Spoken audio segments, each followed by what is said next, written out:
廿三是喺团圆的时间，不过对卢卡本水本奶沙大黑的嘢高雄甲县呢，少林村民来讲，个人特别感伤哦。不过伊呢也讲，新嘅一年一定会行过好。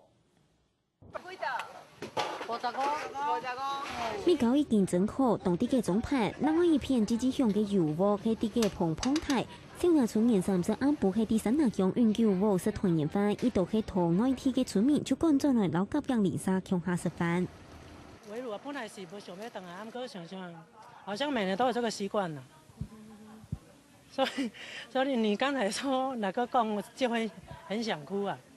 講到青年過程嘅痛苦，行嘅女唔係心酸，不過一下有零沙嘅比數，出有老婆嘅面試，一到年底做客戶面前，中華中菜老零沙見面打嘴鼓，沒講出新冠度嘅事情。以前你種嘅田啊啦，這來遮大，迄度啊，小大都無嫌。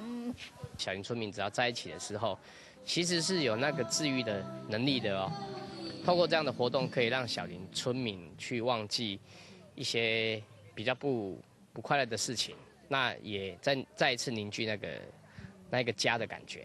出地食團圓飯，睇人咪懂點心，準備當有老師咪嘅東西。本小朋友為咪調擺種類嘅雜貨店，逢菜過橋嘅體質公園，小那村民同堅強，佢條講生活愛空工錢，新的一年聽說愛比去年行較好。下個新聞綜合報道。